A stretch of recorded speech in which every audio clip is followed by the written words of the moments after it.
Hello and welcome to this edition of Young Guns. Go grab them fresh baked cookies off the stove, sit back in your nice chair and relax. How we doing tonight, gentlemen? Doing good. How are you? Doing good. I am pumped, man. Pumped. There you go. I'm so ready for this show, man. So tonight, as you can tell by the screen and the thumbnail, and I'm going to ignore that, John, even though I didn't just acknowledge it. As you can tell by the thumbnail and picture on screen, we are talking playoffs. Go Playoffs! Cowboys. Go Cowboys. Playoffs. Hold on. You say it a little louder, Will? I have to say go Cowboys. It's something I have to do to make someone appear. Even though I hate that organization. I mean, I do too, but here's the thing. Go Cowboys! Not that hard. Anyway, enough NFL because that's not why these guys are here. So, all right, let's dig into this. Our first game is, I hope this isn't the right one. Yes. TCU Horned Frogs versus the Michigan Wolverines. So, before we go into the breakdown, I got a fun fact for you guys. Do you know what a horned frog is? It's a frog with a horn? That's about it. It's a poisonous frog. Is it a bullfrog? No. What's your guess, Jackson? I got nothing. It is a lizard that, in a self-defense mechanism, it shoots blood from its eyes. Jesus. Which is essentially a poisonous frog, man. It's a lizard! Right. It's a poisonous reptile. How about that? A frog that humps legs. Hey, this is a PG show. Watch it. yeah, come on, man. Hey, it's PG-13. It's okay. I mean, that's what dogs do, so. All right. This took a left turn quick. Yeah. All right. No more fun facts, man.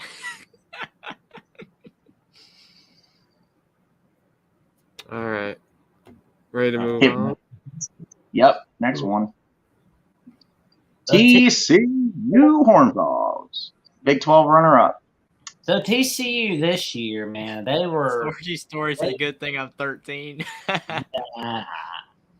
Yes, the TCU this year, they were expected to finish 7th. You know, they were expected to have a hard time fighting for bowl eligibility, but eventually make it, right? But nobody had them even going to Big 12 title game, let alone even trying to make it to a bowl. Well, I mean, they had making it to a bowl, but they thought it was going to be fighting for bowl eligibility. But, week 1, they go against Colorado. They beat Colorado 38-13. I mean, this isn't 1990 Colorado. This is right now Colorado. But next year, Colorado should be a little better than one win. And week 2 was a 59-17 victory over Tarleton. I mean, let's be real. Nobody's impressed with Tarleton. Then comes the bye week for week 3. And then we got Sonny Dykes going up against his old team that he coached, SMU, for the old Iron Skillet. And they win 42-34. They frying up those lizards, man. They beat up those Mustangs with their eyes. That's for sure. and then week 5, the Oklahoma Sooners are looking to rebound at TCU from a big loss to Kansas State. But what does TCU do? They just lay on the smackdown against Oklahoma with a 55-24 victory. Then week 6, instead of the Red River rivalry, College Game Day goes over to Lawrence, Kansas. The two of the most surprising teams in all of the Big 12, and they are unbeaten. The TCU Horned Frogs beat the Kansas Jayhawks 38-31. Yeah, Jackson. The Kansas and Oklahoma game, I believe, is when everyone started taking TCU seriously. Would everyone agree with that? That once they beat Oklahoma the way they did and then beat Kansas, a lot of people were like, hey, TCU might be something. Mhm. Well, here we go. We got the Oklahoma State battle at Amon G. I forget his name. The stadium at TCU, the battle between the Cowboys and the Horned Frogs. In double overtime, TCU wins 43-40. And then week 8, they say there's a quarterback curse, but in this case, it helped Kansas State in the long run because Adrian Martinez wound up hurt against TCU, and bam, they put in Will Howard. But it wasn't enough, as TCU won 38-28. And then they go over to a dangerous road in Morgantown, West Virginia. They're leading 34-31, so West Virginia has a chance to put a stop to TCU. But what happens? Offside on West Virginia, but here's the thing. TCU went for the touchdown, and they clinched a 41-31 victory. And then week 10, they go over to Lubbock, Texas to play Texas Tech, and they win 34-24. And once again, College Game Day's in town, and in the state capital of Texas, Austin, between Texas Longhorns and the TCU Horned Frogs. And TCU wins 17-10. And then week 12 on Fox at the big noon kickoff is the Baylor Bear Necessities and the TCU Horned Frogs. And TCU had a game-winning drive for the ages, and it was beautiful. TCU snaps, bam, gets the game-winning field goal, and then they win 29-28. Hey, Tim, how's it going, man? And week 13, they already had the Big 12 title spot clinched. They already did it against Baylor. Well, I think, yeah, that's right.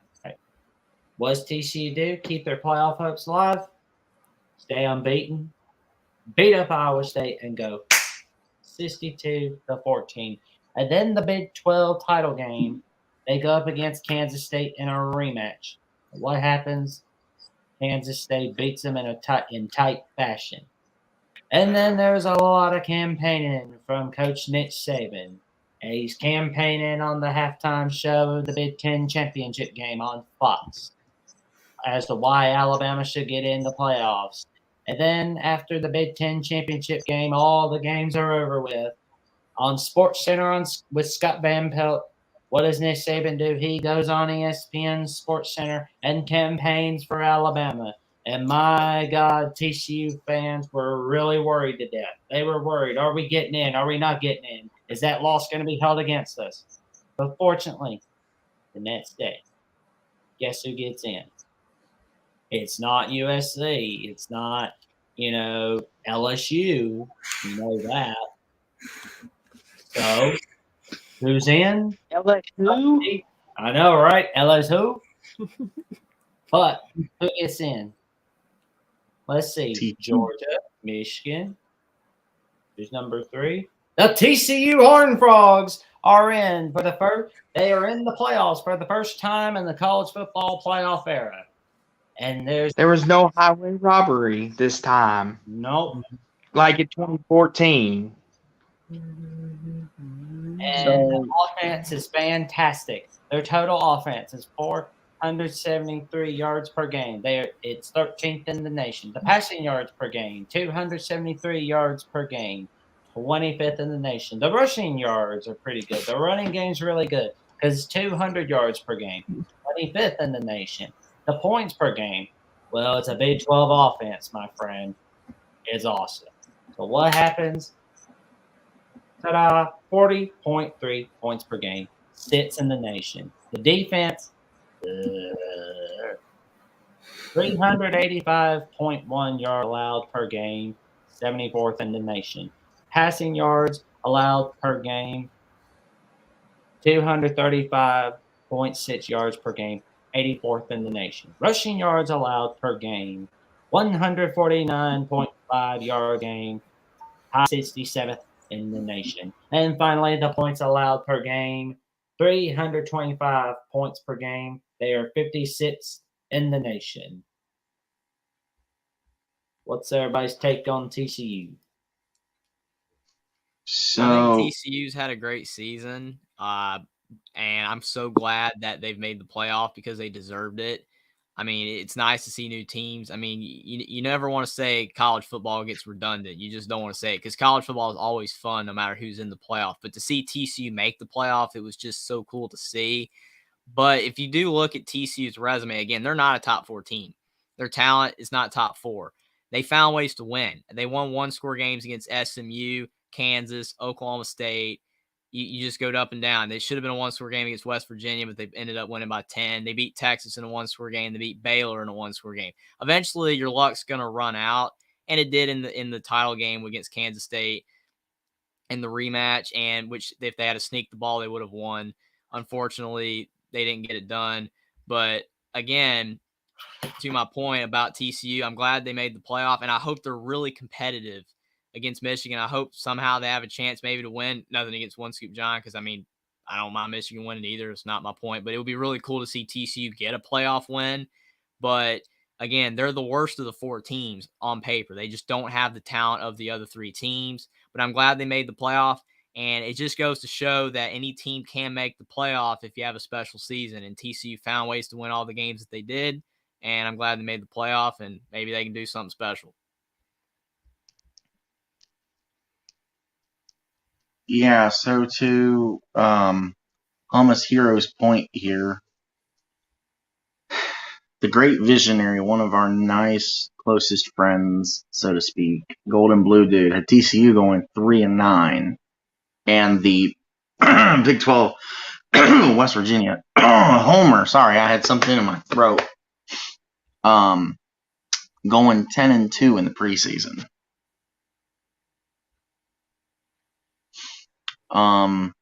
But I mean, yeah.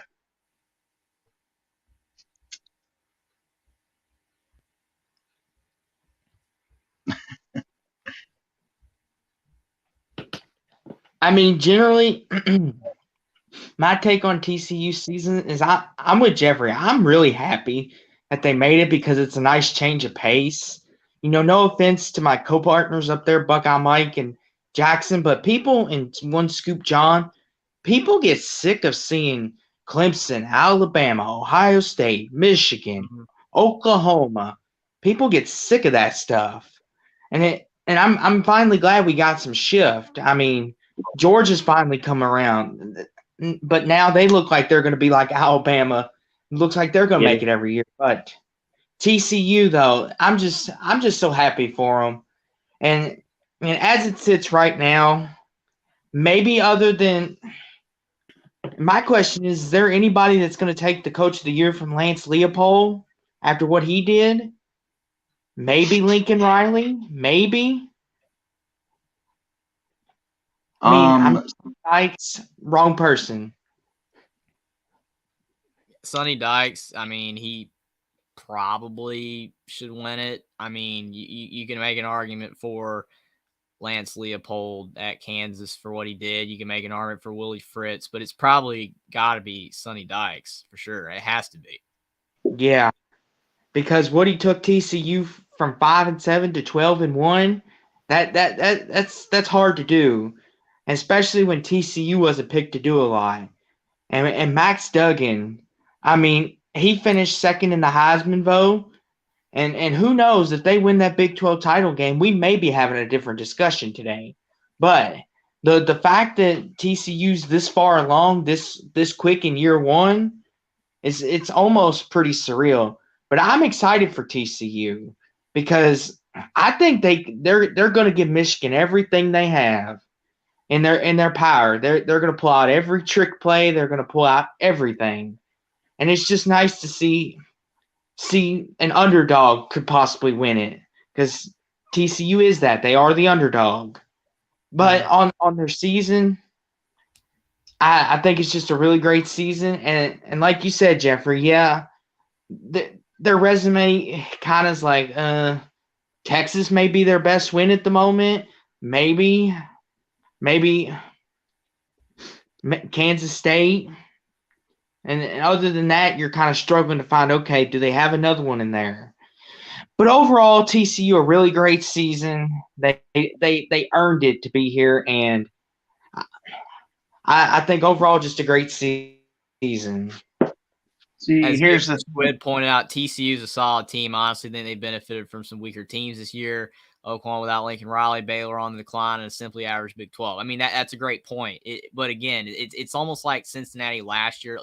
It's different because TCU's better than Cincinnati, and they have way better wins than Cincinnati did, only having the Notre Dame win last year. But TCU, they deserve to be in the playoff, as I said. They did what they needed to do. They won all their games, and then they lost in a close one to Kansas State, and then everyone else lost the games that they needed to win to make the playoff, like Tennessee or Clemson or any team that had a shot to make the playoffs. So TCU deserves to be there. It's just if you look at their season, they're not a dominant team on defense. They've given up almost 400 yards per game. They just don't have the talent on that side of the ball.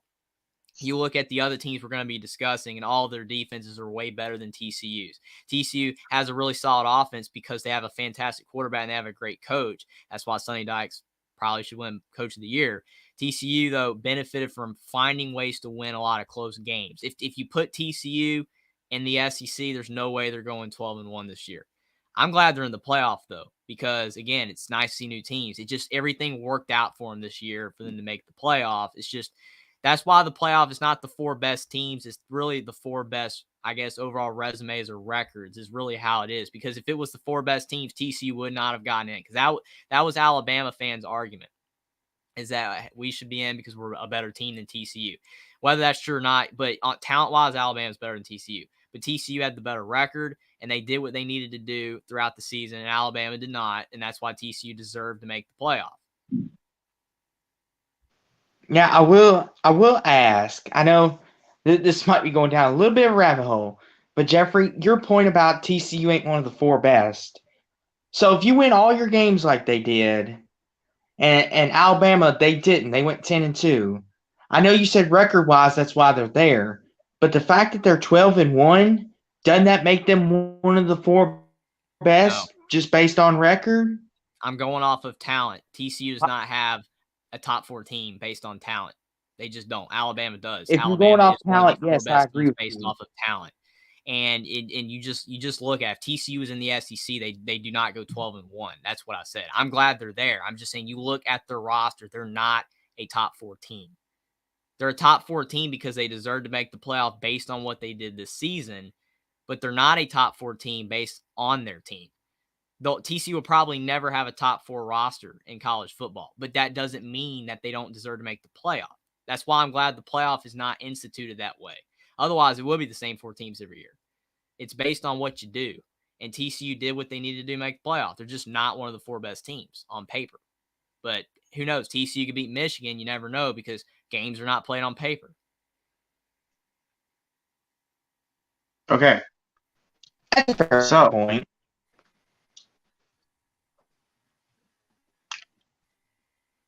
This TCU. Kind of see how you feel, man. It's kind of tough, man.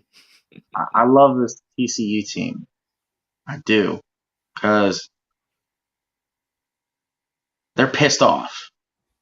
They're not the only team coming into this thing pissed off. They are pissed off. Nobody's giving them a chance, which is BS. They came this close to having a new trophy in the trophy case. These guys want a trophy to put in a new trophy to put in the trophy case. So TCU really is dangerous here because they want to be the ones to lift up that $2.5 million trophy. That football is made of 2,200 diamonds. Yeah, these guys are pissed off big time. So I think we're in for something good here. Yeah. We're ready for the next one, I guess. Yep.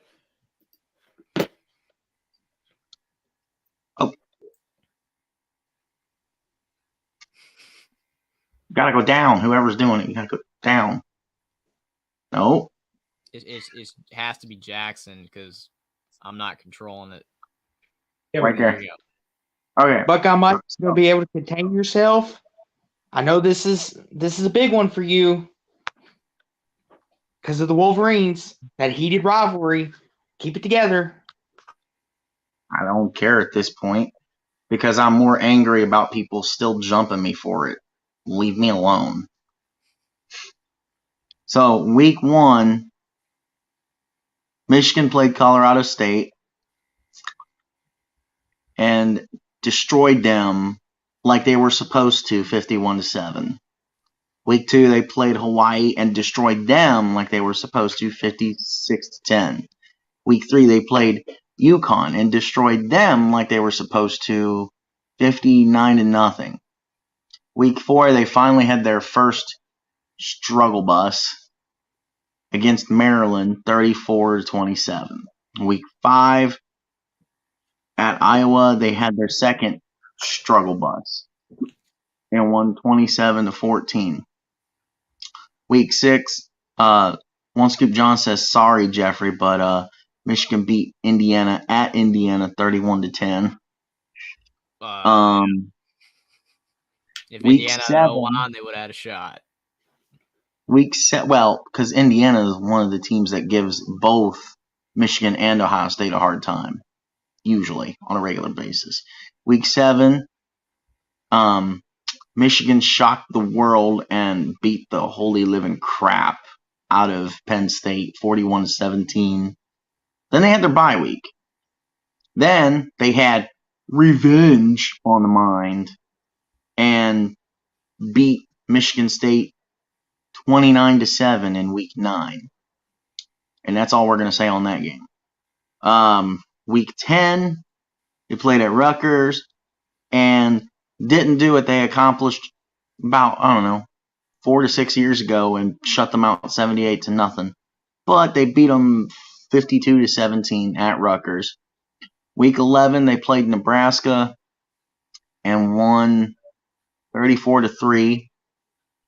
Week 12 was their almost slip up. They won 19-17. Then they traveled down here to Columbus in week 13 and played Ohio State here in Columbus and beat Ohio State 45-23, which we have talked about ad nauseum. So stop asking me about it. Then the following week they played Purdue, who didn't deserve to be there, in the Big Ten championship game and won 43-22. Their total offense.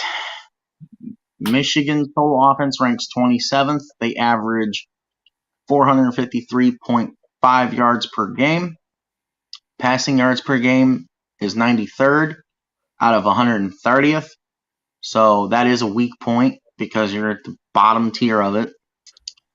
210.5 yards per game. Rushing yards per game, top tier.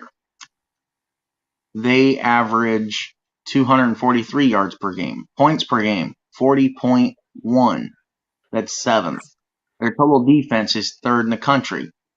They allow 277.1 yards per game. Passing yards allowed per game, 191.8. That's 22nd. Rushing yards allowed per game, 3rd, top tier in that category, 85.2. And points allowed per game is 13.4. That's 5th. So what's everybody's thought on Michigan? And before anybody else goes, I'm saying this for the very last time so everyone can leave me alone. Congrats, Michigan. You deserve it. You earned it. You deserve to be here. Now leave me alone. Well, the tough thing about this game, we're going to break this game down further, but again, the first thing that jumps off the page when you look at Michigan is their defense. Their defense is great. it is a great defense. 277.1 yards allowed per game. That is 100 yards less than TCU. So in their best game of the season, sorry, Buck, I might, but they beat Ohio State, and Ohio State has a passing attack. TCU does a lot of their damage through the air. Yes, they have a ground attack as well, but Michigan's good at stopping that. So in this game against TCU, if TCU is to win, they're going to have to find a way to overcome Michigan's defense because they have been fantastic all season. I mean, Indiana was tied with Michigan 10-all at the half, but then Indiana's offensive line just completely broke down, and then Michigan won that game.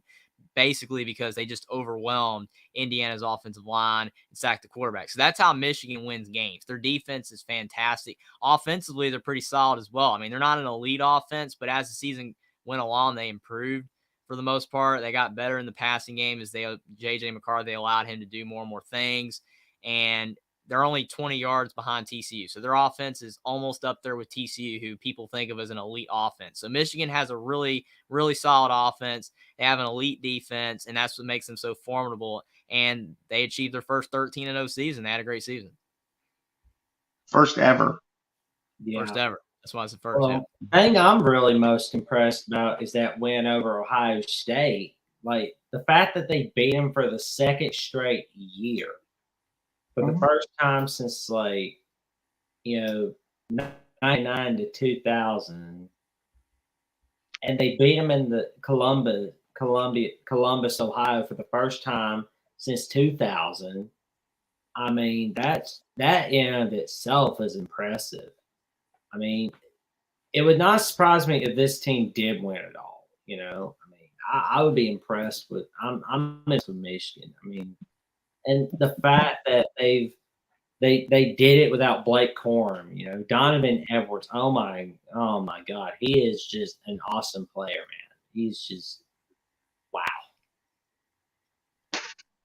Yeah, I will say on the Michigan season, obviously all year long, the thing for Michigan, the status quo was you finally got the Ohio State monkey off your back, going back to last year just a wee bit. And then they finally won the Big Ten, and then they got smacked by Georgia, and then everyone was like, okay, can Harbaugh get us back to this point again? Can he take us back to this promised land, so to speak? Well, they did their job all the way up, and then that Illinois game kind of snuck up on them.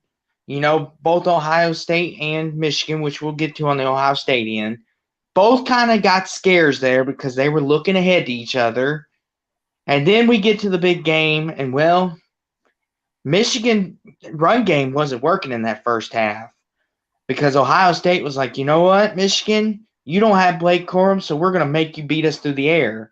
Well, they did that, and then finally the runs broke through. And I don't think very many people gave Michigan a chance to go into Columbus and beat Ohio State. I don't think very many people on this panel did. And just for them to do that sets in a precedence that, hey, we're no longer scared of you, Ohio State. We can beat you on our turf, and we can beat you on your turf. And it's one of those things now. Michigan's going to expect to try to beat Ohio State every year, no matter where it's at, Columbus or Ann Arbor, and then the Big Ten championship. Go ahead, Buckeye Mike. So Zethus makes a good point here. Does anybody know how to pronounce that second word? Should or Michigan fraud for Michigan fans listening. He says one scoop John. He says one scoop John. Any Schadenfreude for Michigan fans listening to Buckeye Mike talk up the Wolverines. The definition for Schadenfreude is basically, I don't remember the exact definition, but it's basically joy and happiness. And Jeffrey, John says, LOL would be, except Ohio State's in the playoff also. Dang right, buddy. By the way, Jeffrey points. Okay, go ahead, sir.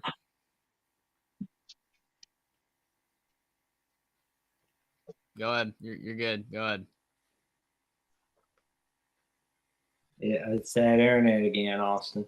Well, okay, I guess I'll go again. As I was saying, Gix for Squid points out total defense is a bit misleading. They played some soft teams and likely score on every 3 and out. They got the ball back. I mean, yeah, that's true. Yeah, they played a lot of bad teams, but they still got the job done. So the defensive numbers are elite. On paper, they're elite. Yes, the schedule. It's kind of like saying TCU's a top 4 team because they made the playoff, but you look at their schedule, they barely won against inferior competition. Why? Because TCU's not a top 4 team. They made the playoff. Michigan's defense, on paper, it's elite. Yes, you can make the argument it was against bad teams, but still, on paper, it's an elite defense. Will it show up in the playoff? We have no idea because we're not there. But I do agree with that. They played a lot of poor teams, but you still got to give credit where it's due at this point for what they did, even against teams like Penn State and Ohio State that are better offensive teams. They still shut them down.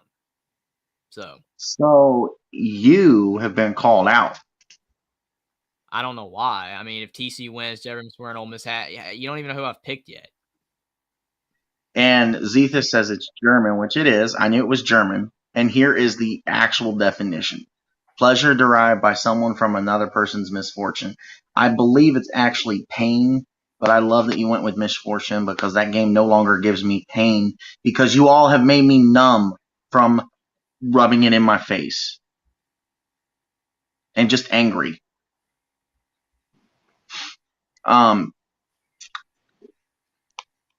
Yeah. We know. Plus, I can't wear an Ole Miss hat anyway because I don't have one. So, I mean, again, like I don't. You don't even know I've picked yet. So, and even if I pick Michigan, I don't see why I have to single handedly wear an Ole Miss hat. I think this came up before a few months ago, but it's like I'm not going to be the only one that picks Michigan if I pick Michigan. And I'm not dogging out TCU. I'm glad they made the playoff. I'm so glad they made a playoff. I wish I had a TCU hat, but I don't own one. But again, TCU's just not a top 4 team. They're just not on paper. I will ask. Uh-huh. Do we think this Michigan defense from this year is better than last year's, or is last year's better than this year's? Because there's been comparisons for both sides. Well, which defense was better? One Scoop John basically explained it in our interview. Everybody go check that out if you want to see it on Young Guns. But the point about that is he said last year it was all Aiden Hutchinson, David Ojabo. They got all the headlines. But this year's Michigan defense is more, there's not a standout player, but they work as a unit better. So you could argue that it is better if you look at it from that perspective. They had the star players last year, but overall, there's not as many holes on Michigan's defense as it was last year, it seems. But again, we'll see how Michigan does in the playoff. Yes, to the point earlier, Michigan has played a lot of poor teams, but they still got the job done. So we'll see what they do. My Finnish word, myotahapia.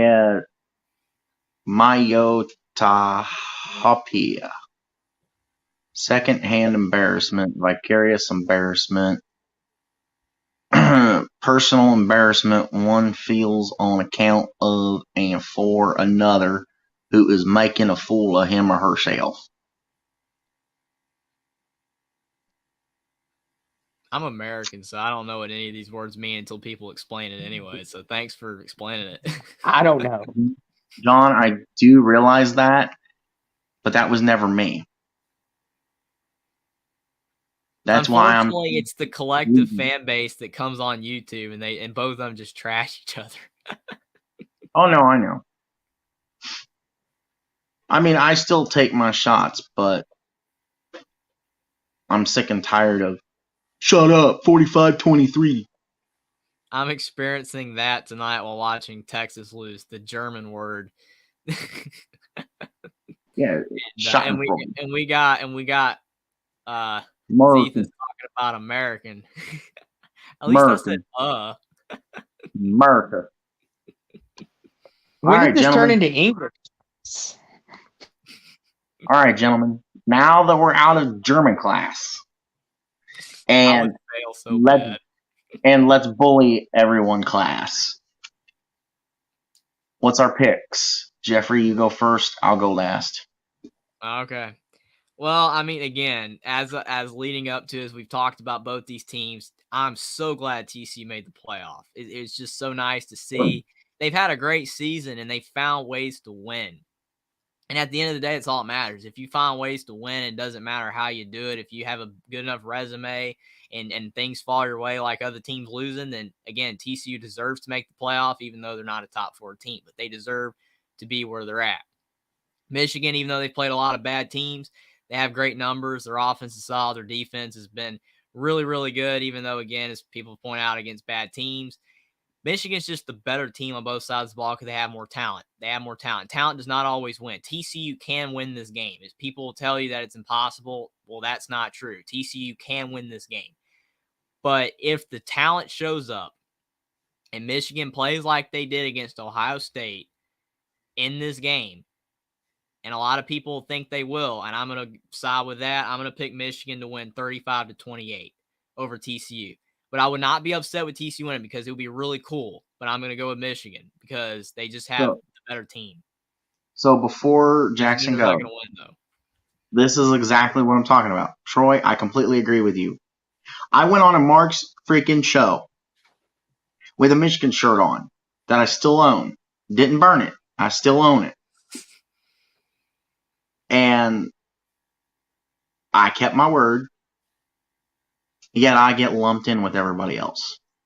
So it's nice to see everyone's appreciation for me. And then Edward said, "Shut up, 45-23. That's why I root for multiple teams, man. Thank you, John. Yeah. But as Melissa Trobwasser, I think that's her name. Yeah.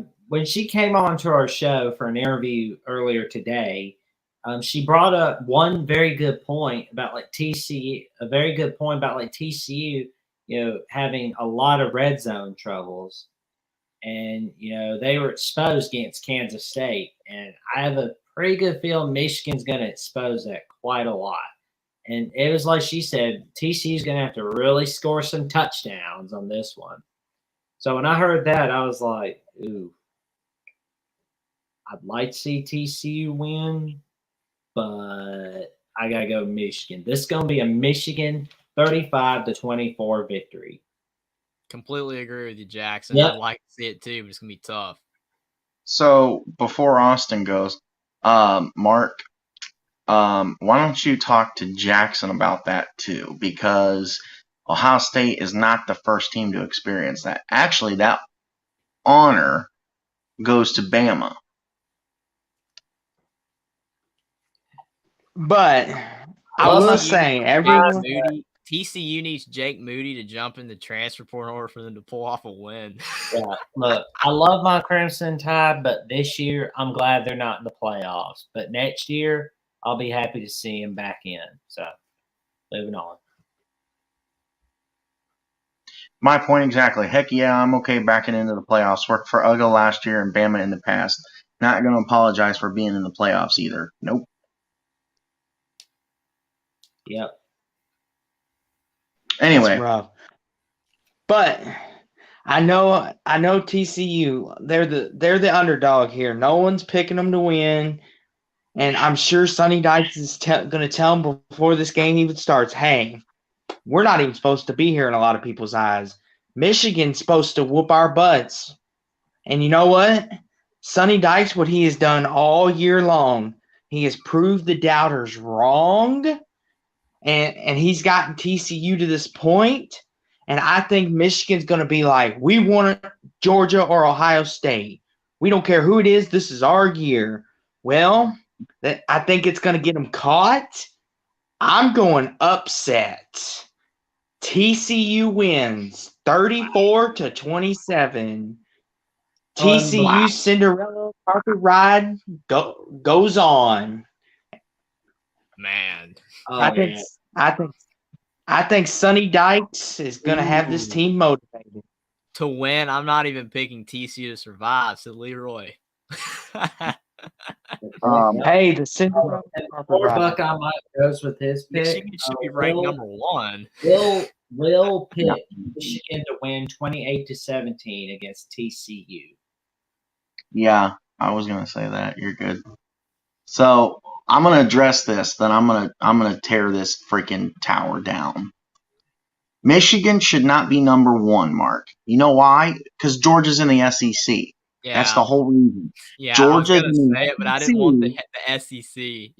SEC, SEC. Georgia's in the SEC, and SEC fans, not the ones on the panel, SEC's better than the Big Ten. Mm. Right now, SEC is better than the Big Ten. Why? They win championships more often than the Big Ten. They dominate college football. The SEC, to everyone that's not in the SEC, is the entire reason that we are expanding to a 12-team playoff. Because if it wasn't expanding, we would eventually get to the point that the committee would be like, okay, screw anybody else. It's Bama, Georgia, LSU, and Ole Miss in the playoff, and that's the playoff. It was headed that direction eventually. So that's why we went to 12. So therefore, Michigan should not be number 1 because of the level of competition in the SEC doesn't allow Michigan to be number 1. Plus, if you want to take out the SEC, Michigan screwed themselves with their non-con schedule. Yep, I'm just getting ready to say that, Edward. The non-con is trash. The only thing that helps Ohio State, if we would have been in Michigan's situation, we still wouldn't have been number 1. But if it was Ohio State, at least Notre Dame would have helped us. I'm going to say it one more time to your point about why they're expanding the playoffs to get more conferences involved. That's why you should have never had conference expansion. I know money dominates. Conference expansion shouldn't have happened where the Big Ten SEC swamped all these teams. Go back to the way the conferences used to be. They would have been more even. Bring back the Big East, and there you go. Everything is not perfect because nothing's perfect in this world hardly. And there you go. You have 6 conferences that are not completely equal or even, but it's a lot more even than it currently is. And then your 12-team playoff with the 6 conference bids makes so much sense. It doesn't make sense anymore because the Big Ten and SEC dominate everything. I'm trying to make that the last time I'll say it, but I'll say it again. It probably won't. I mean, look, here's the thing. Here's the thing, okay? Michigan's riding high into this game. 13-0, best record they've ever had. Good job. Guess what? Ohio State had a 14-1 record before you ever had a 13-0 record. Actually, we had a 14-0 record before you ever had a 13-0 record. So good job. Nice to finally come to the party where you're on level playing field. My fingers are cramping. It's been a really good year for Michigan, but Michigan is not the same Michigan as last year.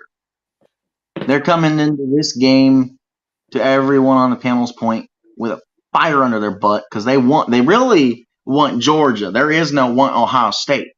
You ask any actual Michigan fan, majority of the Michigan fans are terrified of playing Ohio State again. Because why?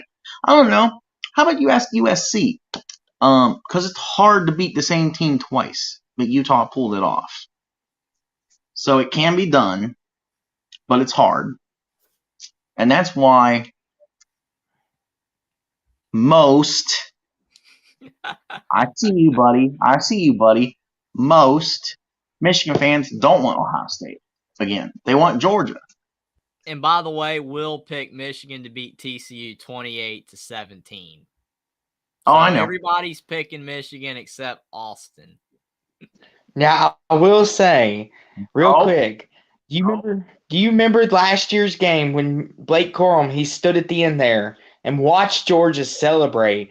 The last thing he said before going out of that stadium was, "We'll be back." So that's kind of interesting. So basically, to everyone's point, Michigan wants revenge on someone. Right. Are we ready to go on to next slide or no? So I guess you guys are forcing my pick. Oh, you haven't picked yet? No. Oh, dang. Go That ahead, being said, I'm going TCU, man. which Okay. I know. Shut up, chat. I know it doesn't surprise you, but TCU is motivated. They want a new trophy on the trophy case. So give me TCU to win this, because here's the thing that nobody is realizing: they're both second half teams. They were again this close to a new trophy and winning the Big 12. Give me TCU to win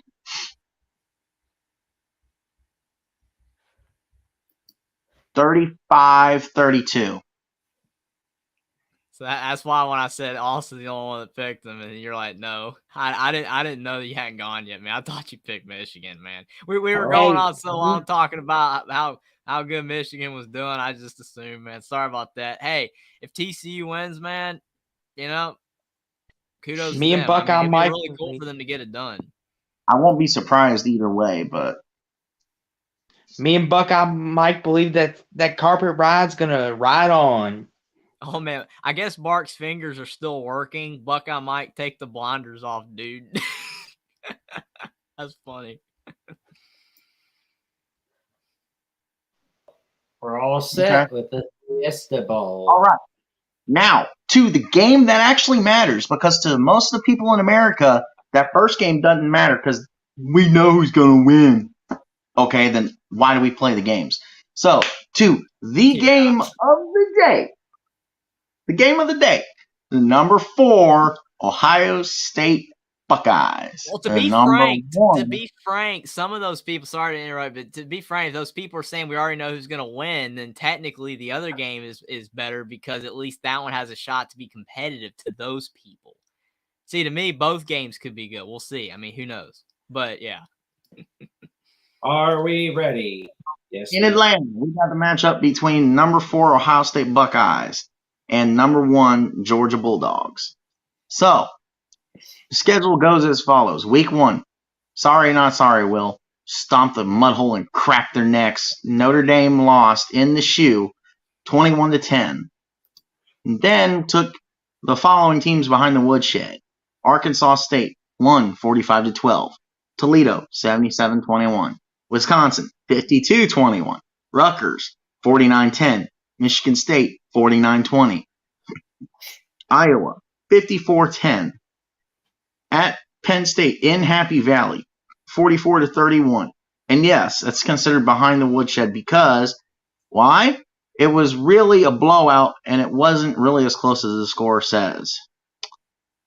21-7. That's your trip up at Northwestern. 56-14. Sorry, Jeffrey. We didn't just crack their necks. We snapped their heads off. 43-30 at Maryland. And the big shiner on our cheeks, 45-23 loss to Michigan. To be fair, though, I don't mean to stop you again, but to be fair, that Penn State game, you could go the other way and say it was a close game until Sean Clifford pulled one of his regularly scheduled mistakes. So, I mean, you could go either way with that one. I want to add something. Go ahead. Real quick. The Notre Dame, that game was 10-7 going into the fourth quarter. And then Ohio State finally decided, we can play offense now. So the final score is a little bit. I know. It's a shot at Will. That's all it is.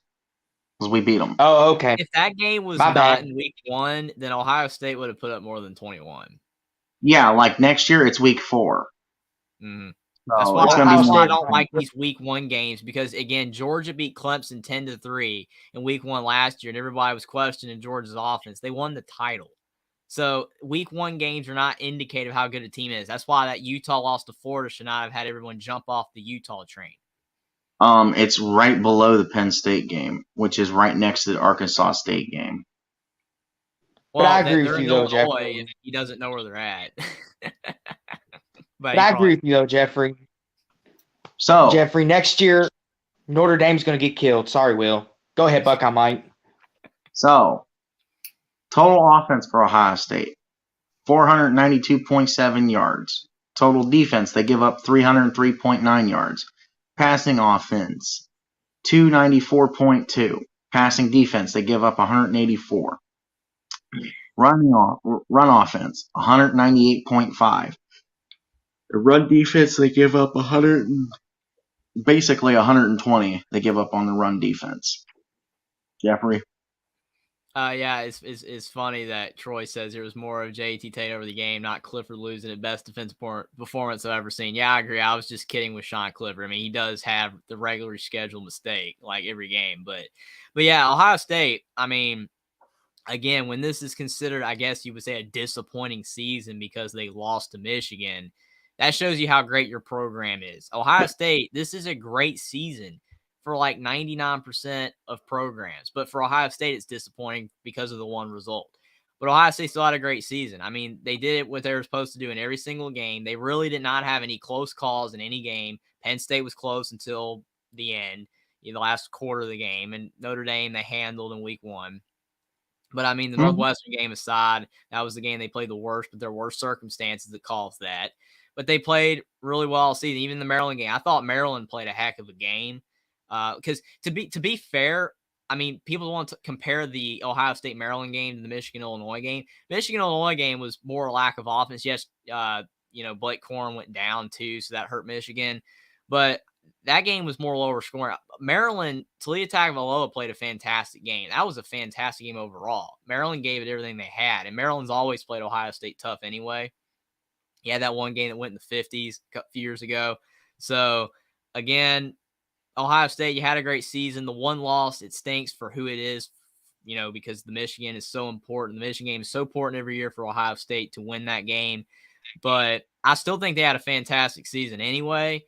But maybe, again, me not being an Ohio State guy, I'd look at things differently. But you went 11-1, you're in the playoffs, so it's a great season overall. And if your numbers that you put up on defense and offense hold true in the Georgia game, if Ohio State can hold Georgia to 303 yards of offense, which I don't know if they're going to be able to do, then they have a shot to win. So it's going to be interesting to see what happens. Oh, man. Oh, wow. This went south again. Yeah, I just ignored that and kept talking until I got finished. But yeah. Jack, what do you think? Help us out. Well, I was really surprised about the Buckeyes losing to Michigan, but I really hope they don't throw the baby out with the bathwater on Ryan Day. But crazy fan bases can be fan bases, I guess. But that Notre Dame win, that was pretty big at the time. But then it got worse for Notre Dame because then they marshaled the Stanford. But at least they lost to a good team in USC. But the best win was Penn State. That was pretty impressive. But Penn State usually just kind of doesn't do so hot in the big games, like the big games. And it's pretty. I love the idea of seeing an Ohio State Michigan rematch in national title, but maybe there's going to be a Georgia Michigan rematch, but who knows? Unless TCU wins, it's going to be a rematch either way. Yeah. I will say, maybe it can make up for that original home and home that was going to happen between Ohio State TCU. That was going to be 2018, 2019. So, I mean, to this point here, by the guy who's supposed to have broken fingers at this point, he said if Michigan gets a 4-score lead, Harbaugh is famous for letting his foot off the gas. I hope he's getting some instruction from the other coordinators to keep pushing to the end versus TCU. Yeah. I will say, now, Buckeye Mike, you can probably answer this better than anybody on this panel because you're in this fan base. Why is it the Ohio State fan base wants Ryan Day gone? Is it because you lost 2 straight times to Michigan? What kind of question is that? No, it's a serious question. Like, I just want to hear your mindset on it. Is that the I reason think we why? have covered this a bit Now, to be before. fair, to be And fair, basically, there's a small part of every fan base. There's like a 10% on both sides that are both ways. Like you could have the worst coach of all time, and a little bit of that fan base will never want a guy fired because they, for some reason, they haven't attached it to him or something. And then there's a 10% of the fan base that no matter what someone does, they want him fired. Most of the Ohio State fan base does not want Ryan Day fired at this point. yeah, to Troy's point, that's just ridiculous. And I fall into that too. Of course, he's not gone. Right. It's Answer your question to everyone's point that keeps making me go off track. He's 45-5. Leave him alone. You're just freaking spoiled because Tressel went like 10-1, and Urban Meyer went 7-0, and nobody's done good against Michigan But before Michigan them was worse back then. since Woody Hayes. I mean, to be fair, Michigan was worse back then, though. I mean, thought your Ohio State fingers were broken, Mark. Ohio State was able to dominate Michigan more back then because Michigan wasn't as good. Michigan's better now than frankly I know. almost they've ever been because they had their first 13-0 season. I mean, that's the only reason why it's changed a bit is because Michigan's improved. I don't really think it has really to do with Ohio State. If Ohio State had Justin Fields, because again, we've talked about this before. Ohio State lost these last 2 games because Michigan was able to their pass rush is fantastic. CJ Stroud does not run. So he stays in the pocket and things are rushed and the offense doesn't work as well. So you look at Ohio State in the past with Justin Fields. They didn't lose to Michigan, even with Harbaugh. Why? Because Fields ran the ball. I'm not saying that a running quarterback is the difference because there's other factors at play.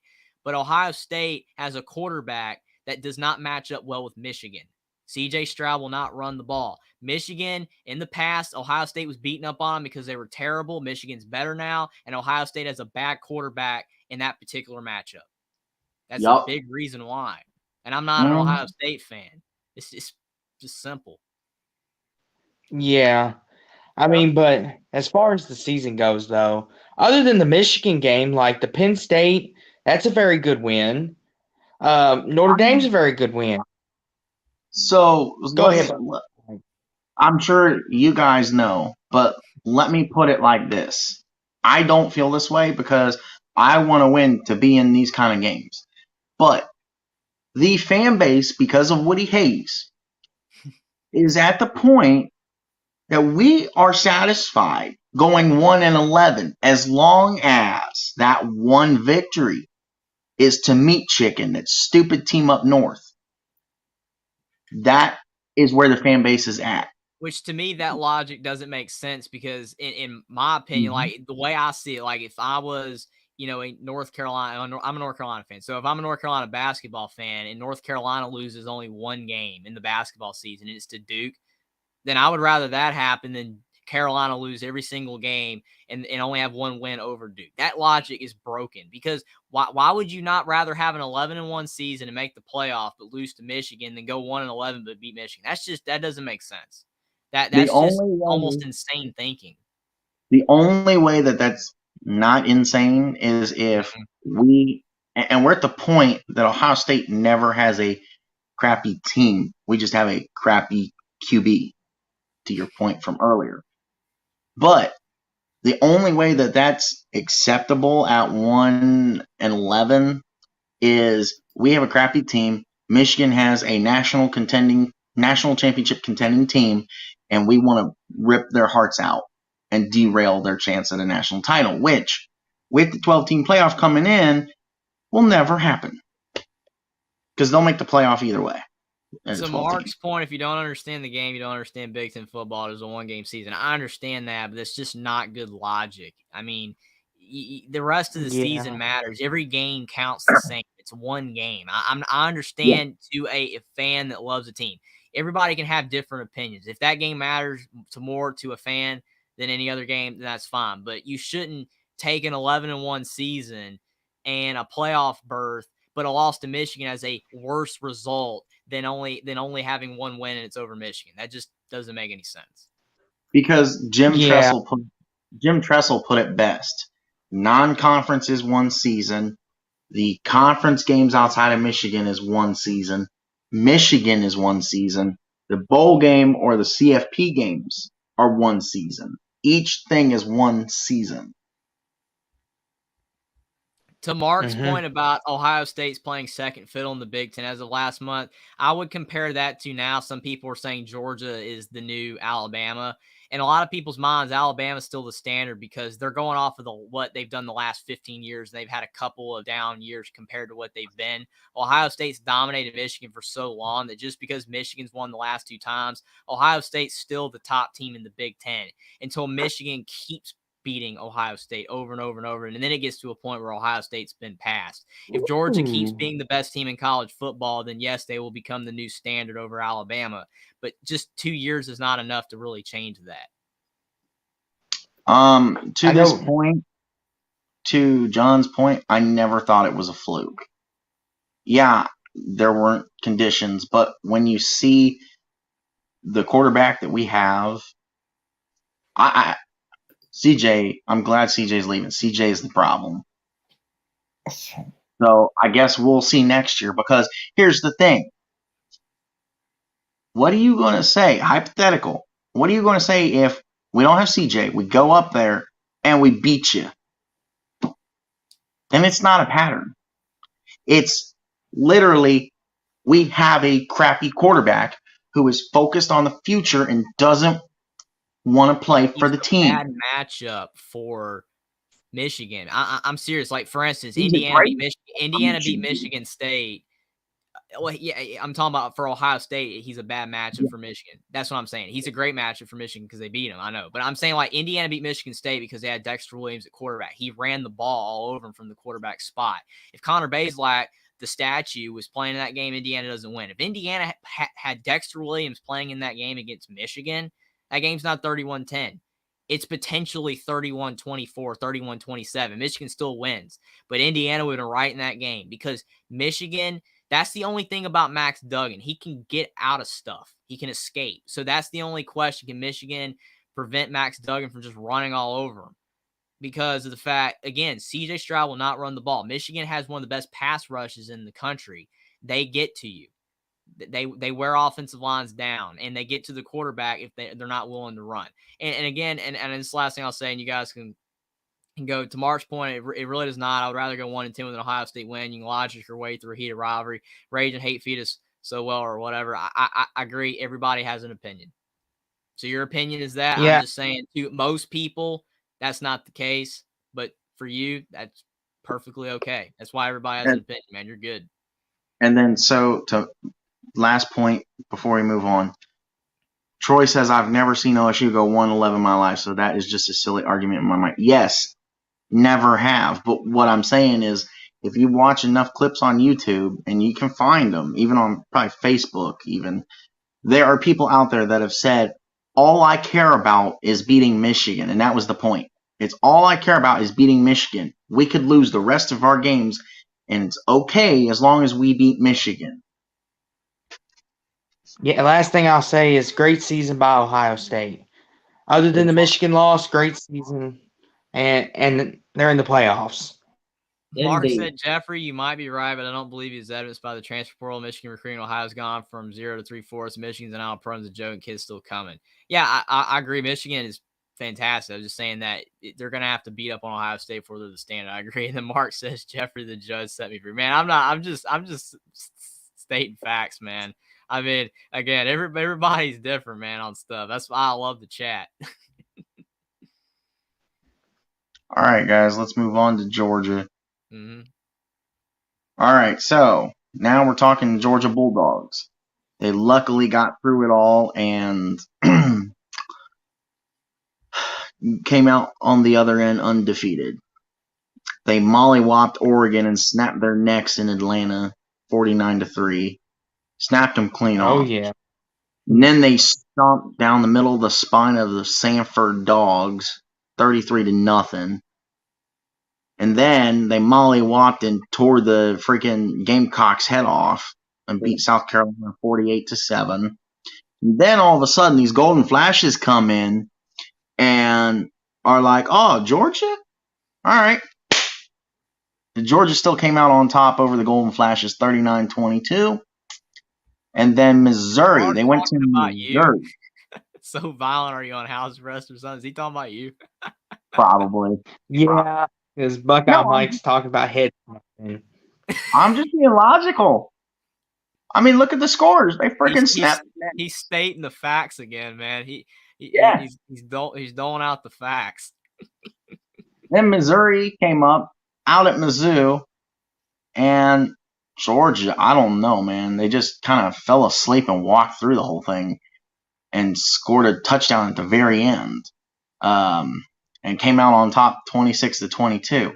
And then Auburn came to town, and they beat them by 4.5 scores, 42-10. Then they started putting 50 burgers up finally. 55-0 over Vanderbilt. Anybody could do that except Texas A&M. And then the big neutral site rivalry game against Florida, 42-21. Kentucky and Florida couldn't do it to Vanderbilt because they lost to Vanderbilt. Texas A&M would have beaten Vanderbilt unless they played like they did against some teams this year. They could lose. That's why games, real quick, not interrupt you again, but you look at Missouri. Some people would argue just because that Missouri played Georgia the closest, that Missouri is the best team Georgia played. That's not how that works.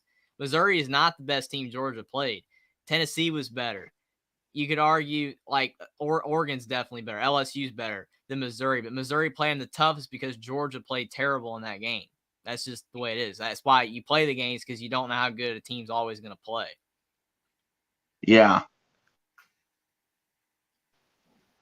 Oh, yeah. All right, Yeah. so to finish. One thing to look out for is that pass defense. You know, if there's one weakness Ohio State could exploit, it's that pass defense that Georgia has. It's 50th in the nation. Like, good Lord. And then Tennessee came to town, and they really won by 3 touchdowns. They gave up a garbage touchdown late in the game, so they only won 2 touchdowns, 27-13. On the road to Mississippi State. Apparently, everybody can beat Mississippi State. God rest his soul, Mr. Mike Leach. They won 45-19. They almost put up a 50 burger. And then Kentucky. I don't know what is going on with Kentucky. Kentucky. Oh, look at that. Darrell didn't show up. And I said it 3 times. Kentucky lost to Georgia 16-6. Georgia Tech had a lead early and screwed up and lost 37-14. And then Georgia had their toughest challenge to date, but came out on top in the SEC championship game over LSU 50-30. So the stats LSU? The stats are total offense 491.9, technically 492. Total defense 292.1. Pass offense 284.9.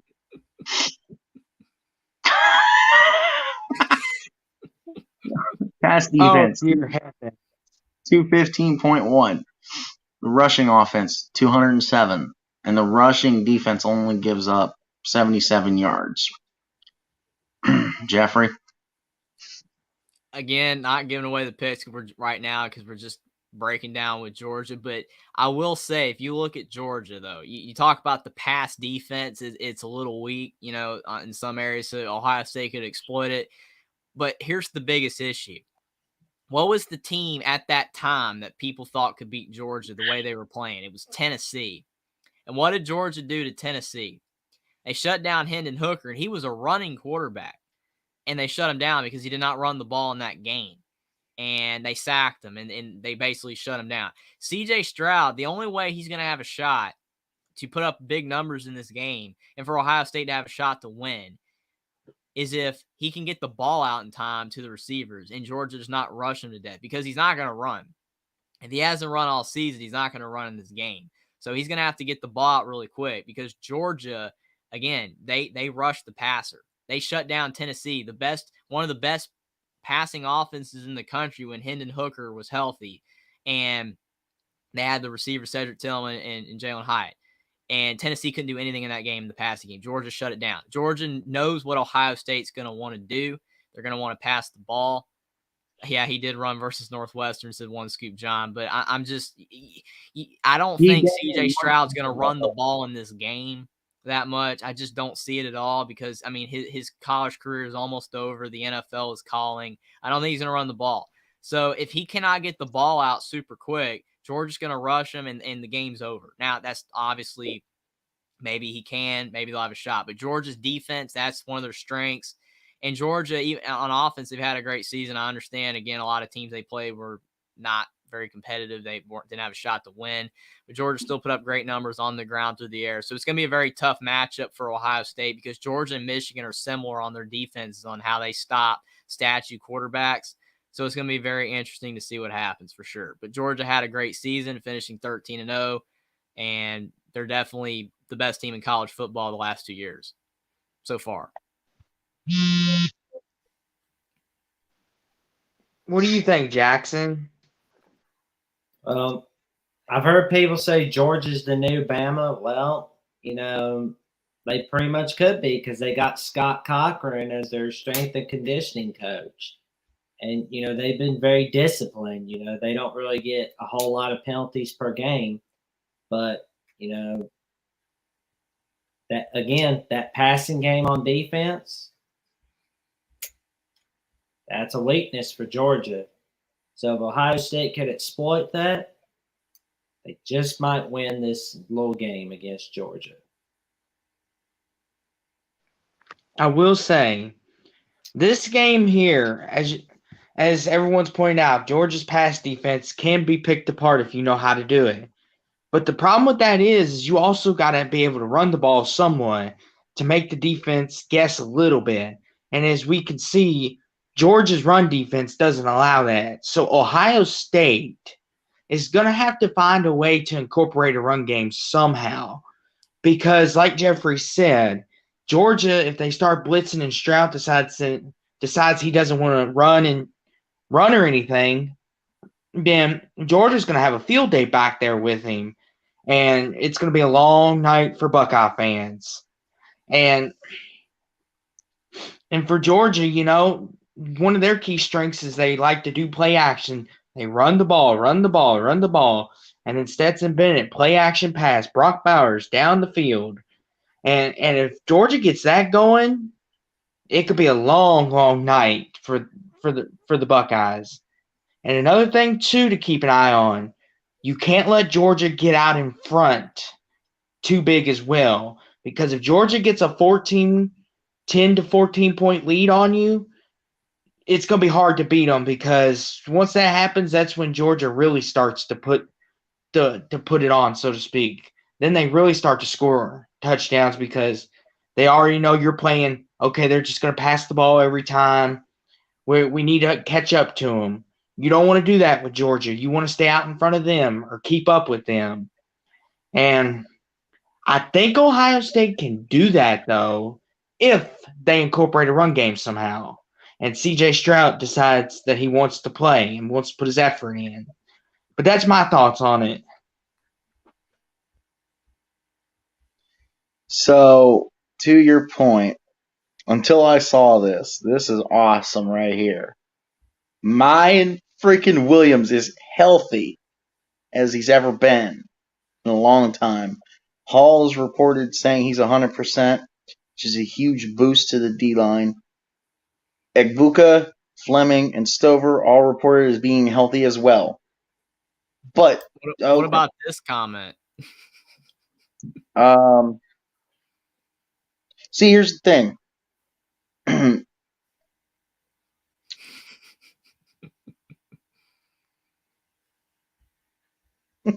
That's a good one. So as far as the bottom half of this one, if Georgia does what Austin is saying and they hurt him, he's not coming back. So if Georgia wants to win this game, do not touch Stroud. Get close. Don't touch him and sling him on the ground so you hurt him.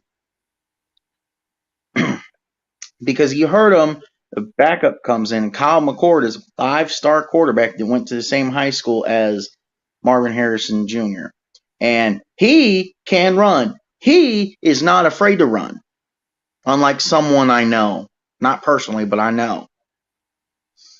So if you want to win and contain the run game, do not lay a hurting hand on CJ Stroud.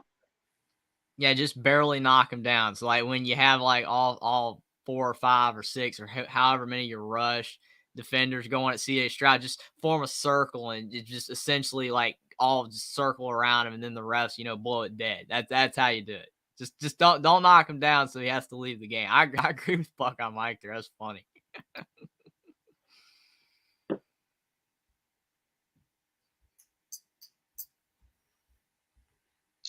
All right. So I guess we're set with our picks for this game. Yep. Jeffrey, you're up.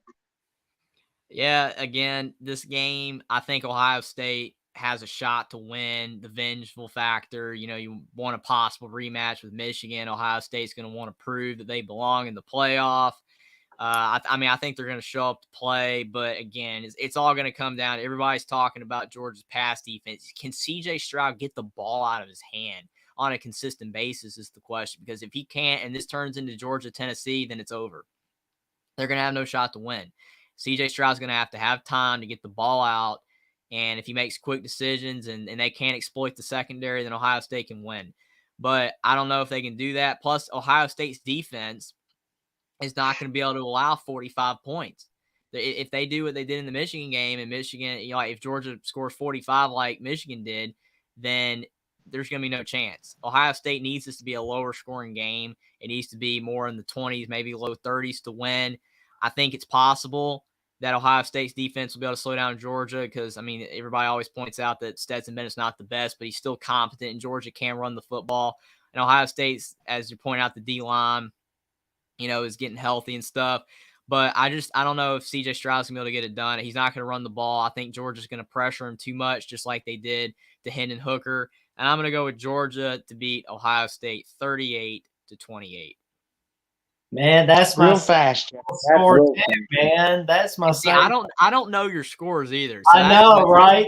That's the beauty of it. You. I'm first this time. I know you're not. I know you're not, man. But say great minds think alike.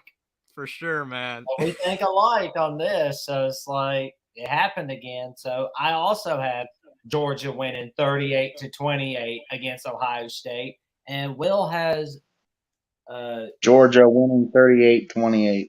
Yeah. Oh, my mistake. I will say my mistake. My final score was 31-21. My bad. I was reading Will's 38-28. Yeah, I'm just like Jeffrey, I got a couple things I want to touch on with your point real quick. You said if this is a low-scoring game, this could go Ohio State's way.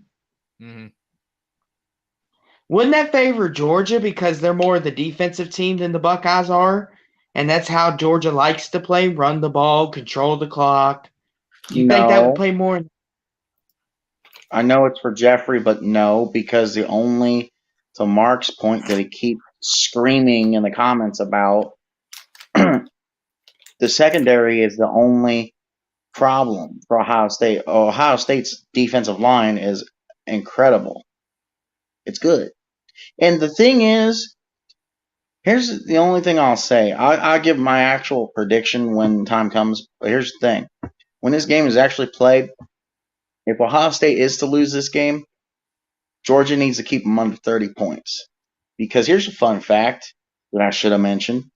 Ohio State is 89-0 when scoring 30-plus since 2015. I mean, I agree with your points. I'm just saying that I don't know if Ohio State is going to be able to keep up. Like if Georgia scores too much is my point. I mean, if it's like in the 40s, Okay. I don't know if Ohio State can get to the 40s.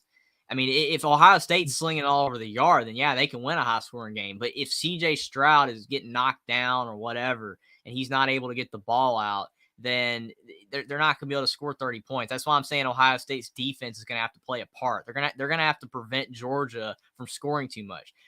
50 to 30 like Georgia did over LSU. If Ohio State allows Georgia to score 50 or 45 like Ohio State allowed Michigan to score, then Ohio State has no shot.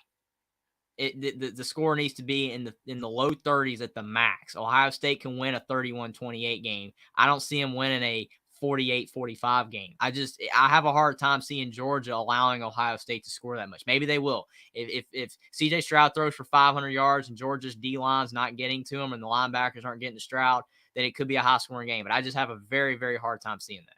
But you never know. Yeah. The one thing I will say before I give my pick is also the key to this game in my book is who can run the ball better. Because most of the time, if you could set up your run game, I think that decides a lot of it.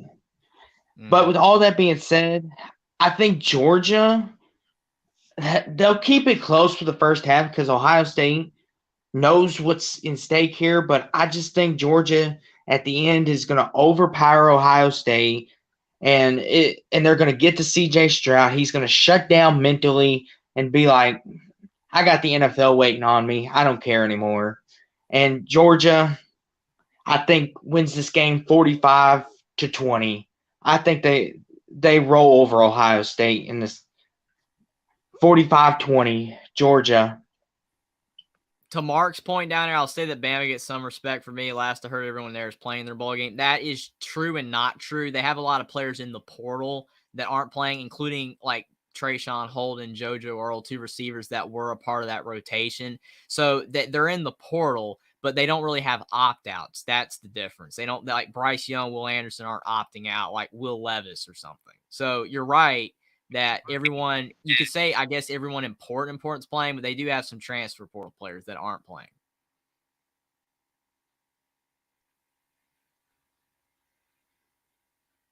So what are you guys basing it all off of?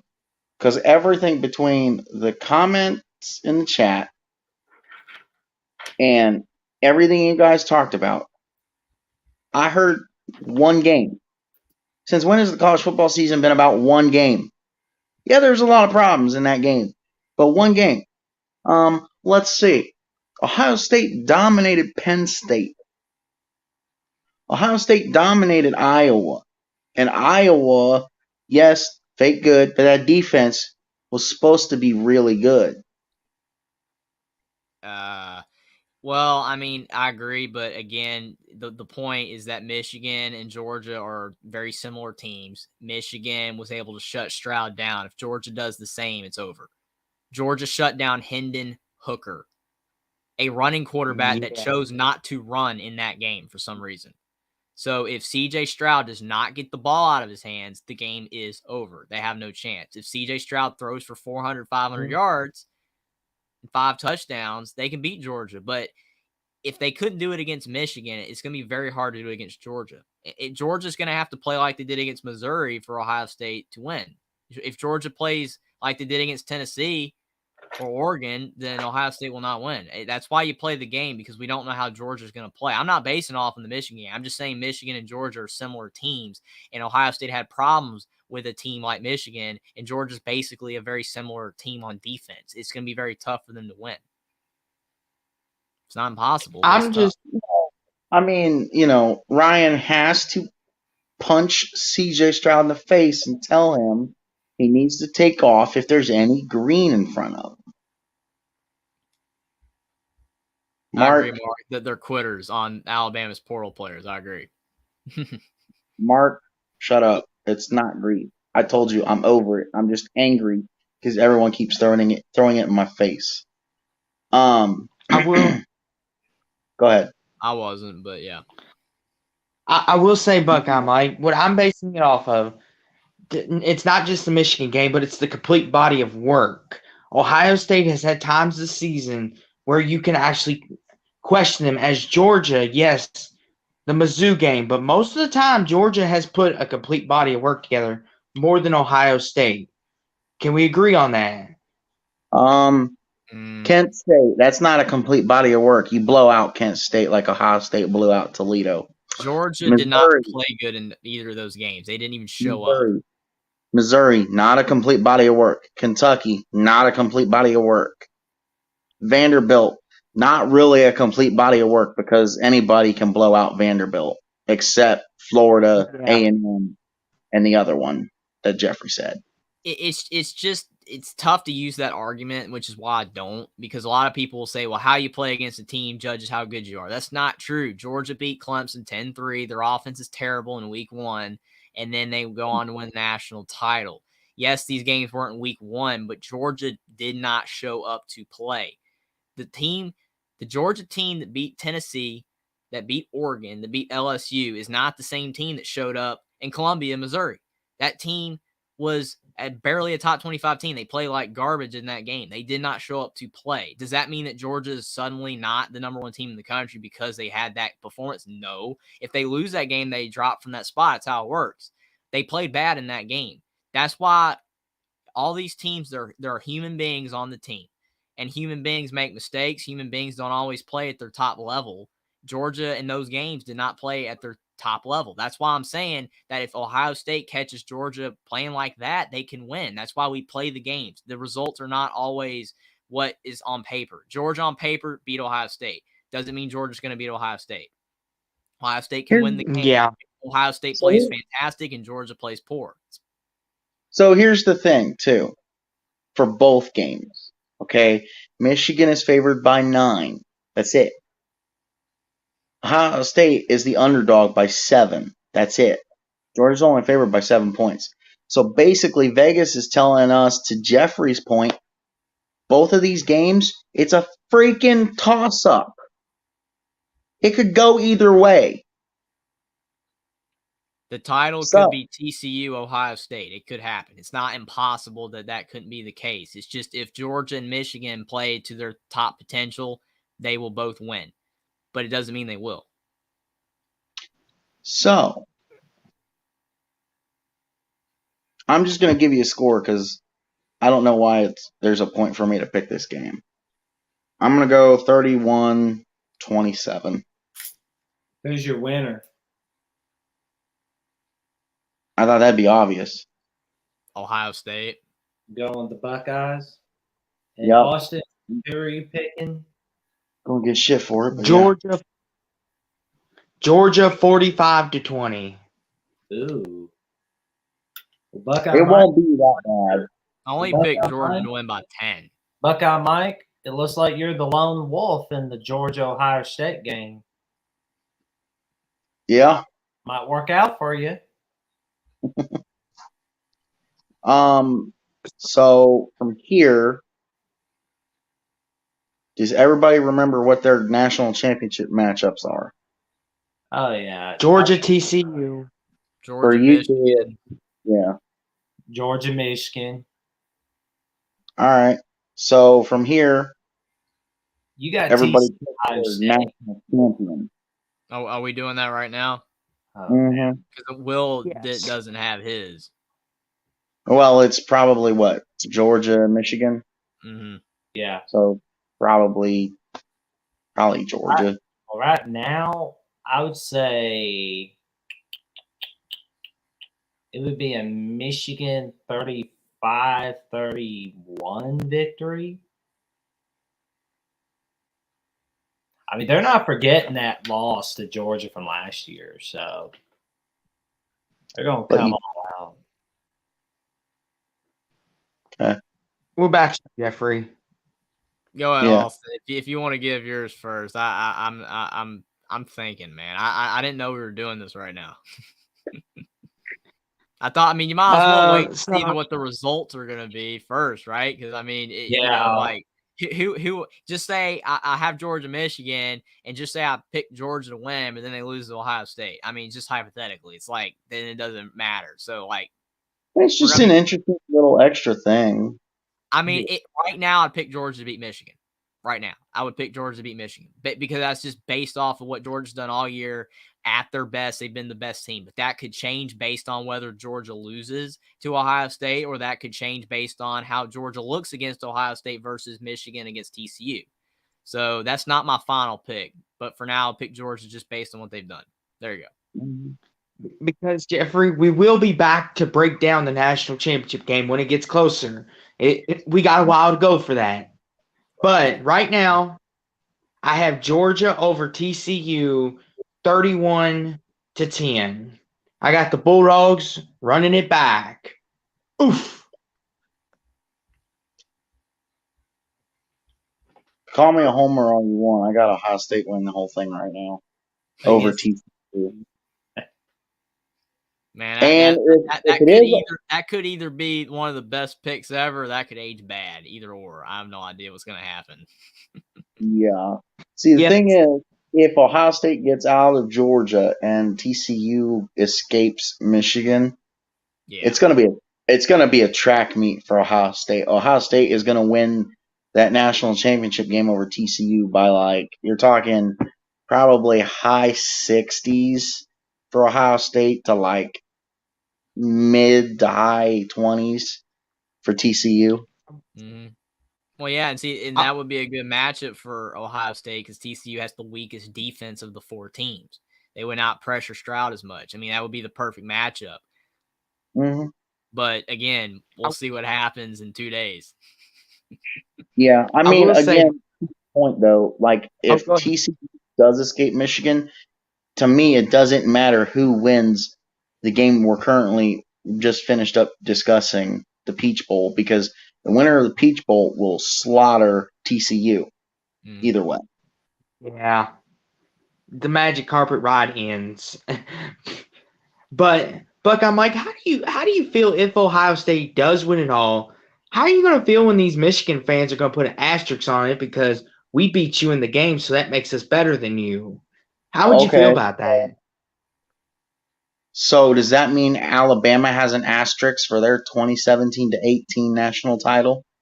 Does that mean Georgia has an asterisk? So that's when people do the rote thing where you have a team and you beat a team that beat that team that beats that team. You get all the way down to like the worst team that beat that team. And then you say like, oh, UL Monroe's better than this because they beat Alabama in 07 or something like that. You know what I'm saying? Or any example. That's not how it works. You can't use a chain like that to say, oh, Michigan's better than Ohio State because, yeah, they were better than Ohio State on that day. It doesn't mean they're always better. But you can't deem a national champion or say you're better than the champion off of that because, again, Missouri's not the best team Georgia played. But Missouri was the closest game that Georgia played because Georgia played bad. If Georgia played Missouri again, they'd blow them out. Wake Forest beat Missouri by more. Does anybody think Wake Forest is better than Georgia? That's where that logic dies. It doesn't work because games are not always played on paper. Georgia should have beat them by 40, but Georgia didn't beat Missouri by 40 because Georgia did not play well that day. I agree with you, Jeffrey. Like that logic shouldn't work, but people will use it because of the importance of the Michigan-Ohio State rivalry. Because if Michigan wins, it's a complete season. We won the game. We won the whole thing. All good. But if Buckeye Mike's team comes out of it, there's going to be an asterisk because Michigan believes since they won the game, Ohio State shouldn't even be in here, so to speak. That's why I was curious on your thoughts about that. I know. It's okay. And I get that. But okay, then here's a better question. Does Georgia have an asterisk for their bleeping national title from last year after they bleeping lost to Alabama? I don't think so. Now, yes, it would be more of a completion if Michigan comes out and wins, and Ohio State comes out and wins, and then Ohio State wins the whole thing over Michigan.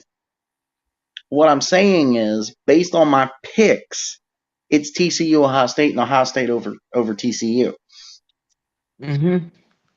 But I wouldn't be surprised if you see a variation of Georgia TCU, Georgia Michigan, Ohio State TCU, Ohio State Michigan.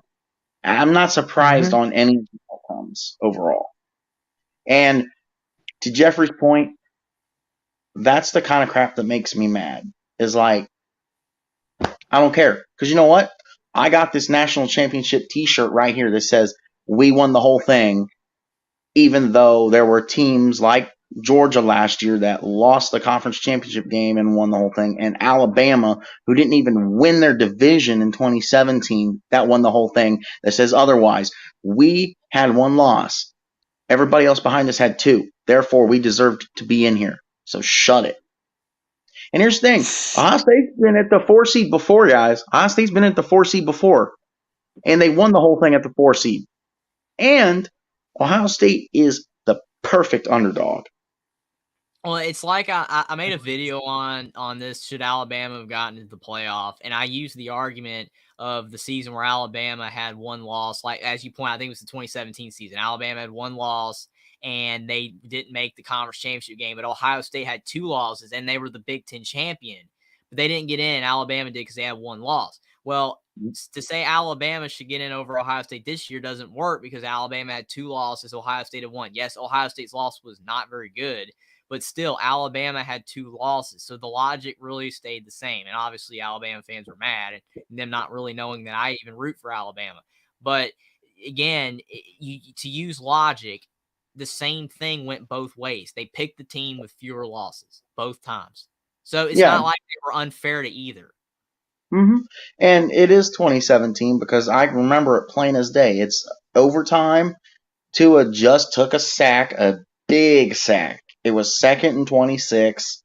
Devontae Smith basically runs a streak towards the end zone or an up and out, and one Georgia defender just completely blew the coverage in the secondary. Devontae Smith was wide open, caught the ball like the 3-yard line, walks right into the end zone. And that is why February 26th in Tuscaloosa, Alabama is National Tua Tagovailoa Day. But anywho, do we have any final thoughts on this game? These games, guys?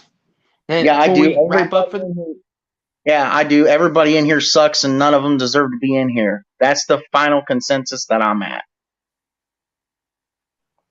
Y'all, including Ohio. I agree with Buckeye Mike. Every team is flawed. Again, we're human beings out on the field, and a team does not always play as good as they should on certain nights or days, whenever they play during the day. I mean, you look at it. Again, Georgia, they're the best team in the country, but they have performances where they didn't look like that. It's just the way it is. Georgia could lay an egg against Ohio State. Ohio State could lay an egg against Georgia. Both of these games, even though I picked Georgia and Michigan because they're the quote-unquote safe pick, Ohio State and TCU can both win. They can both win. It's possible. That's why you play the games. It's not impossible for them to win. On paper, Georgia and Michigan should win. But I'm looking forward to both games. Either way it goes, I'm looking forward to the national championship game between whoever the two teams are. I hope both of these games are really competitive. But it's not going to be a slam dunk for either team. Even if Michigan blows out TCU and Georgia blows out Ohio State, it's not a complete given because you never know what's going to happen in football. So I'm looking forward to it. What about you, Mr. Jackson? What are you looking forward to the most this week for these games? Honestly, I'm looking forward to seeing that Michigan TCU game, and I'm really looking forward to Georgia Ohio State. But honestly, I'm just wondering if we're going to get an Ohio State Michigan rematch or a Georgia Michigan rematch. So that's going to be pretty fun to figure out. I will say I'm looking forward to both games. I think Ohio State, Georgia, even though I have Georgia running away with it, I think it'll be a lot closer than I originally picked. I was trying to be on the safer side because Georgia has been known to do this where you pick them so close and then they run away with it. Michigan, a lot of people were like, Georgia, Michigan could be close, and it turned out being a blowout. So I went safe on that. But I think Georgia, Georgia and Ohio State could be a really, really good, fun game to watch, especially if Ohio State and C.J. Stroud's got it turned on. We could be in for some fun football. But overall, both games should be good. I'm hoping TCU wins, but I figured it'll be Michigan. But anywho, Buckeye Mike, So- you have an exciting announcement to tell Can I- everybody? Can I for say Sundown? something real quick? In the comments, for some reason, my computer's not pulling up all the comments, so I'm just reading out off the chat or whatever from the YouTube thing. But Mark says nihilist for sure. I think that's how you pronounce it. Is he saying that I'm a nihilist or whatever? Because the definition of that word is a person who believes that life is meaningless and rejects all religious and moral principles. I go to church every week. So if I that's don't know. directed at me, then that's not true. But hey, it's kind of cool, I guess. I don't know, man. If it's It might Buckeye be Mike, who knows? I don't know who it's for.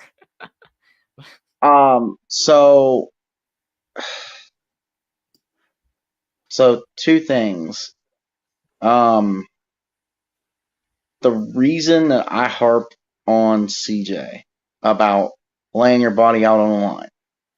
We watched Justin Fields in his second to last ever game for Ohio State lay his body on the line and get some cracked ribs because he took a heck of a shot on the side from Skalski. And what did he do? He came back and played in the national championship. That's the kind of heart and effort and enthusiasm that you need to win these kind of games. That's why I'm saying if CJ, hey, here's the thing. I know you're not listening because you're busy or whatever, Ryan Day. If CJ doesn't want to run, bench him. If you want to win and he doesn't want to run, bench him. That's the key right there. Secondly, announcement that Austin is talking about.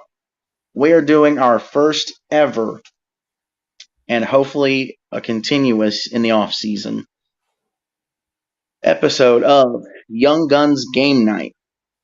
And I believe it's going to be in a Jeopardy format. And that's going to be on Sunday.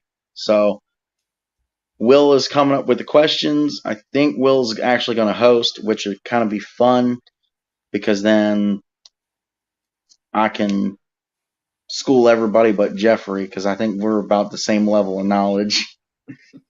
But yeah. By the way, Mark was meaning that for you, Buckeye Mike. It wasn't me on the N word that he was talking the nihilist, something like that, or the nihilist. I think he said it was. It wasn't me. Whatever. I don't care. His opinion. But yeah, so come back for the first ever edition of the Young Guns Game Night on Sunday. Everybody have a great night and or day, and we'll see y'all here on Sunday to watch for the awesome first edition of Game Night. Have a great one, everybody. Everybody. Please like and subscribe.